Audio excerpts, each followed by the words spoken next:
first ones began coming to us shortly before 8 o'clock this evening, so these are almost 2 hours old.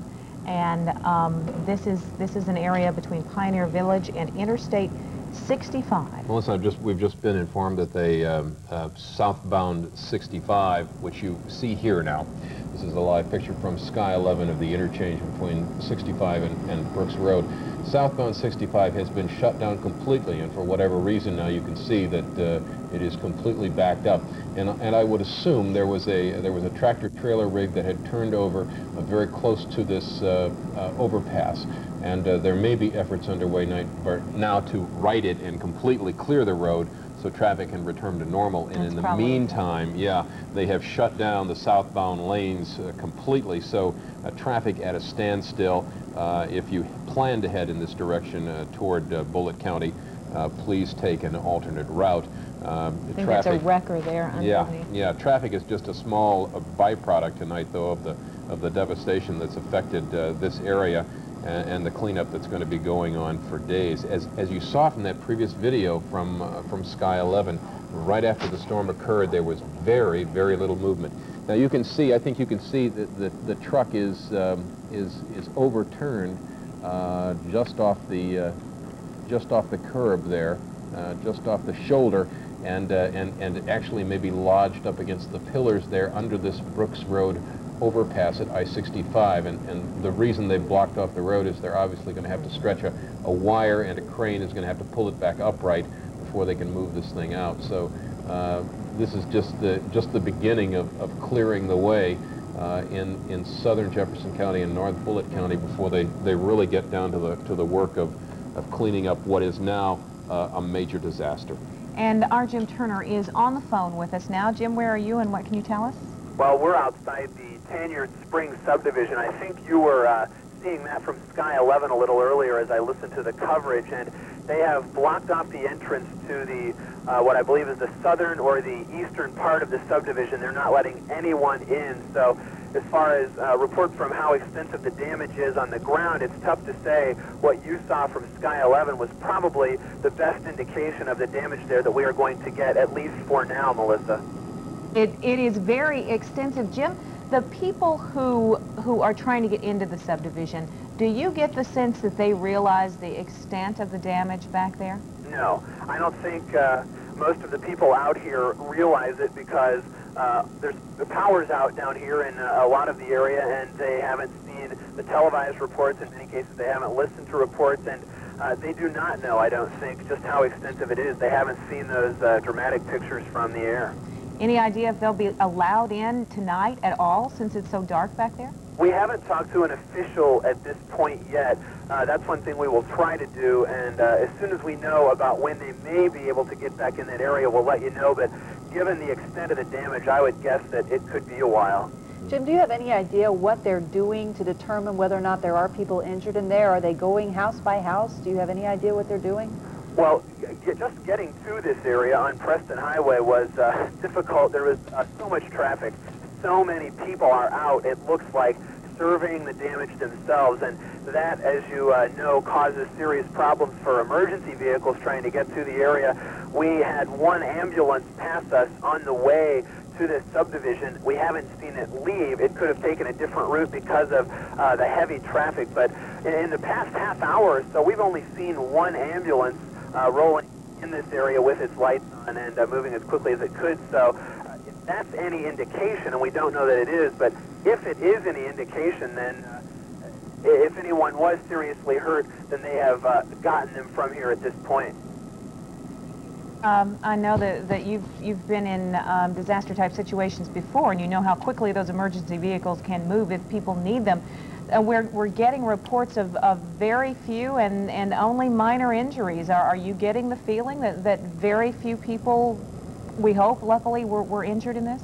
Well, I've just talked to a few people, but from what I've heard, I haven't heard of extensive serious injuries. We've seen the dramatic evidence of the damage to the structures from the air from Sky 11, but we haven't talked to anyone yet who's told us about any serious injuries. You would think there would be some, and we may learn more about that as the night goes on, but at this point, I myself haven't heard of anything too serious. But again, I've just talked to a couple of people. We hope that holds true. Thank you very much, Jim Turner. Call us back anytime with more information. We want to know the latest that is going on in that area of Bullitt County, and you have seen Lawrence Smith in Spencer County near Taylorsville, although his path was blocked by a tree. For some of our crews, they're finding that it's just as difficult for them to get to these locations as it would be for anyone else, of course, and we do have down trees and down power lines and all of that, but you can see from Sky 11 that it is considerable damage in this one area, and it extends for several miles. Yes.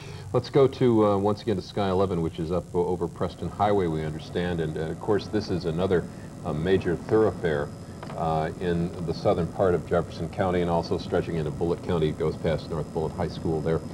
And as you can see, traffic is backed up and blockaded here. This has been another one of the command post areas, and let me see if I can get a hold of George Sells. George, are you up there? Can you tell us what we're looking at right now? Yeah, Gary, you're looking at Preston Highway coming into the area where the heaviest of the damage is. It is completely shut down, moving in that direction. They are letting vehicles that are trying to cross through the other way pass, it appears, but for the most part, if you're not an emergency vehicle, you're not getting in this area. We showed you a few minutes ago I-65. That's also shut down at this point. It appears from here, like you said earlier, they're trying to right a truck. But if you can look down here, you can see they are turning cars around. Everybody who comes up to that area pretty much is being told to make a U-turn and clear the area. And that's basically what's happening at this point. Only emergency vehicles are being let in.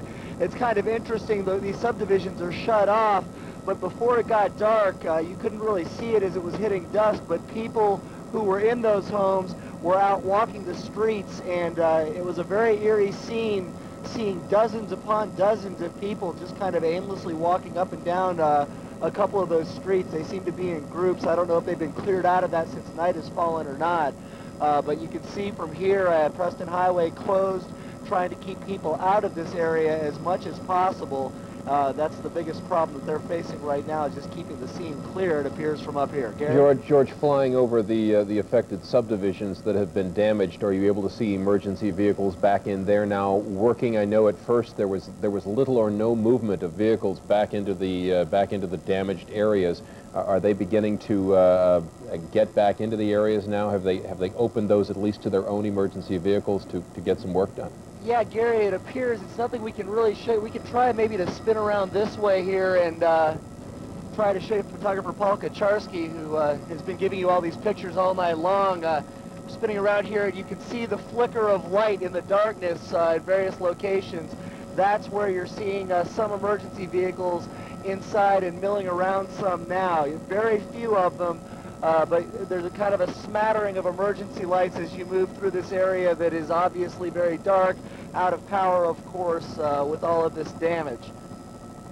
Cells aloft in Sky 11 tonight, just east of I-65 near the Brooks Road exit, an area affected terrifically by a tornado tonight, and much damage, but although we do not know if there has been much in the way of injuries, although about 3 people are being treated at area hospitals tonight. Beth Andrews is here with me for just a moment as Melissa takes a break, and the storm system has now moved into central Kentucky, and I know the last we were worried about was still the Hodgenville area. LaRue County was still under a warning. Right, why don't we take a look at NextRad and see who's still getting the heavy part of the storm, and LaRue County is still getting a pretty intense thunderstorm, especially in the eastern part. This, though, you folks down in LaRue County, this is not the same storm, exactly the same cell anyway, that produced the tornadoes earlier. That is over to the east of us. You can see a huge complex of storms to the southeast of Lexington. Those are all producing tornadoes. So we've still got a pretty bad situation over towards Lexington, but south of Louisville, we've got the warning out for LaRue County. That'll be dropping into Hart, Greene, and Taylor County. We'll be keeping an eye on that area as well for a possible severe weather development.